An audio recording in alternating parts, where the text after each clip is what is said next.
हाँ, welcome back.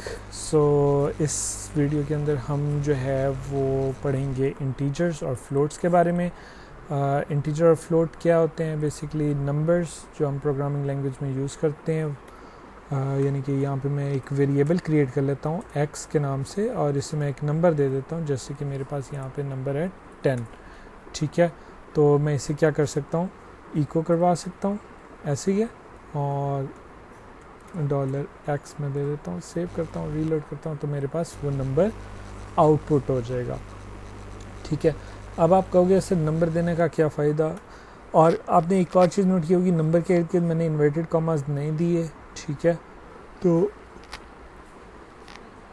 जो numbers हैं, क्योंकि हमने सारी कैलकुलेशन वगैरह अगर करवानी हो या लूप्स वगैरह चलानी हो तो उसमें हमारे बड़े काम आते हैं, और इसलिए नंबर को हम ऐसे डिफरेंट लेते हैं। ठीक है, यहाँ पे मैं एक दूसरा नंबर ले लेता हूँ, यानी कि मैं नंबर ले लेता हूँ जी 3 ले लेते हैं। ठीक है, मैंने एक नंबर 10 ले लिया, दूसरा नंबर मैंने y वो 3 ले लिया। अच्छा, इन दोनों को मैं क्या कर सकता हूँ, इको करवा सकता हूँ। अच्छा, अगर मैं इको ना करवाऊँ, ठीक है, मतलब मैं यहाँ पे y को इको करवा सकता हूँ, x को इको करवा सकता हूँ। मैं एक और काम कर सकता हूँ, इन दोनों को आपस में ऐड भी कर सकता हूँ। ऐड कैसे कर सकता हूँ? मैं इन दोनों के दरमियान में डालूंगा प्लस का साइन, तो वो क्या करेगा, वो इन दोनों को प्लस करके मुझे इको करके दे देगा। मैं सेव करता हूँ, आपने इस नंबर पे गौर करना है। तो देखो मेरे पास जवाब क्या आया, 13। ठीक है, तो वो इन दोनों नंबर्स को आपस में प्लस करके आ रहा है। अब यानी कि यहाँ पे अगर हो जाएगा जी 30 हो गया, या 33 कर देते हैं, सेव करते हैं, रीलोड करते हैं, तो देखो मेरे पास जवाब 43 आ जाएगा। तो ये हमारे बड़े ही काम आ सकता है चीज़ों को काउंट करवाने में वगैरह, डिफरेंट। ठीक है, तो अभी मैं इसे 3 ले लेता हूँ। तो हमारे पास इसमें कौन कौन सी चीज़ें मौजूद होती हैं, यानी कि मैं इसे प्लस कर सकता हूँ, माइनस कर सकता हूँ, ऐड कर सकता हूँ, और हमारे पास डिफरेंट ऑपरेटर्स मौजूद हैं। ठीक है, ये जो प्लस है ये हमारा ऑपरेटर कहलाता है। तो मैंने यहाँ पे एक कोड पेस्ट किया, ये बेसिकली मैंने लिखा हुआ था, मैंने कहा आप ज़्यादा टाइम ना लगे तो इसे सेव करके रीलोड करके देखते हैं। ठीक है, ऑफ कोर्स हमारे पास BR का टैग फिर भी रह गया। सेव वी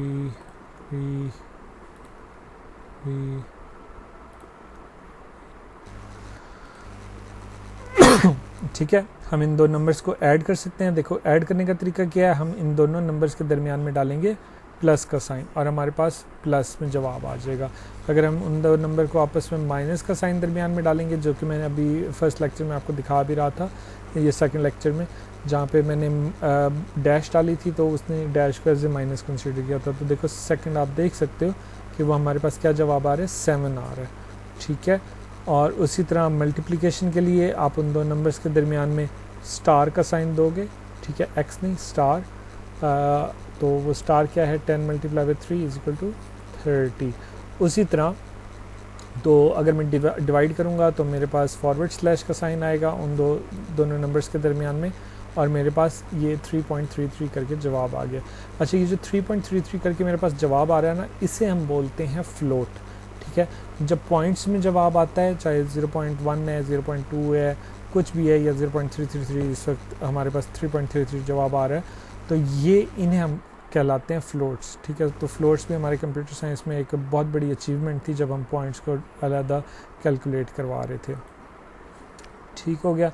अच्छा जी, उसके बाद हमारे पास दो और ऑपरेटर हैं। ठीक है, जिनमें एक है हमारे पास पावर का ऑपरेटर। पावर के लिए हम क्या लेंगे, डबल स्टार। डबल स्टार से मुराद ये है, यानी कि 10 रेज द पावर ऑफ 3। ठीक है, 10 की पावर 3, तो क्या जवाब आएगा हमारे पास, यानी कि 10 के आगे 3 ज़ीरोज़ लग जाएंगे, 1000।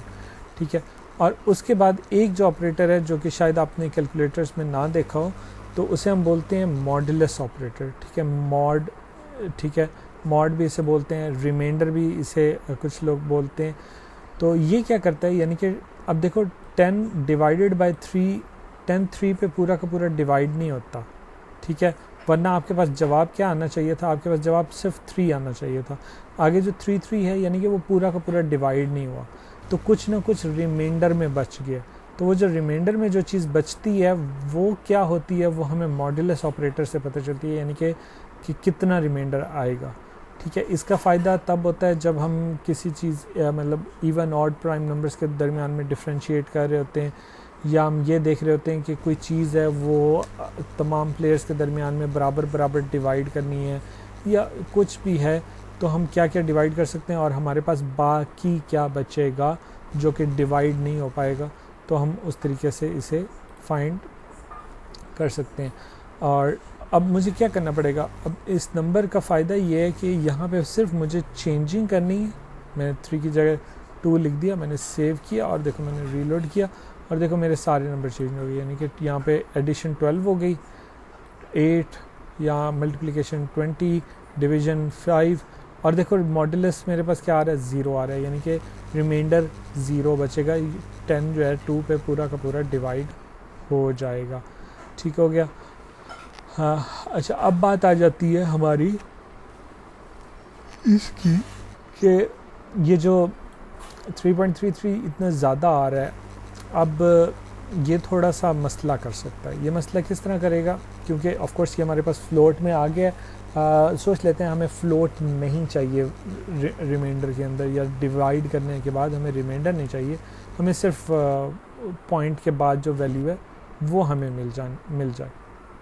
तो वो हमें किस तरह मिलेगी, तो इसके लिए ना हम एक काम करते हैं, हम एक अलग से एक और वेरिएबल ले लेते हैं। ठीक है, और यहाँ पे मैं एक $z ले लेता हूँ।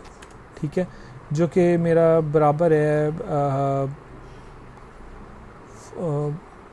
9.6 के। ठीक है, 9.6 के बराबर मेरे पास कोई एक फ्लोटिंग नंबर मौजूद है और मैं इसे करवाना चाह रहा हूँ इको।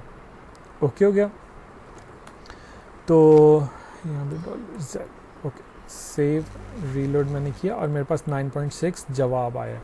अच्छा, अगर मैं 9.6 नहीं चाहता, मैं नहीं चाहता कि वो 9.6 ही जवाब आए और सिर्फ मतलब पॉइंट से पहले जो वैल्यू है वो मुझे रिसीव हो जाए, तो वो कैसे हम फाइंड करते हैं। तो उसके लिए हमारे पास एक फंक्शन मौजूद है जो कि PHP के अंदर अवेलेबल है, वो है राउंड का, ROUND, राउंड। ठीक है, तो राउंड, अगर मैं इस नंबर को अगर मैं राउंड करूं, ठीक है, और मैं रीलोड करूं, तो मेरे पास जवाब क्या आया, 10। सॉरी, BR का टैग मैं ज़रा यहाँ पे दोबारा ले लेता हूँ। ठीक है, जवाब मेरे पास जवाब आ रहा है 10। क्योंकि मेरे पास ऊपर जो नंबर दिया गया है वो है 9.6। अगर ये हो 9.4 या 9.4 हो, तो मैं सेव करता हूँ, रीलोड करता हूँ, तो मेरे पास जवाब क्या है, 9। तो उसने खुद ही पॉइंट वैल्यूज़ को राउंड करके मुझे जवाब दे दिया है। ठीक है, तो इस तरीके से हम जो है डेसिमल पॉइंट्स ख़त्म कर सकते हैं। हमारे पास इस राउंड के अलावा 2 और फंक्शन भी हैं जो कि बहुत ज़्यादा यूज़ होते हैं। उनमें हमारे पास कौन कौन से, एक सेकंड में इसको,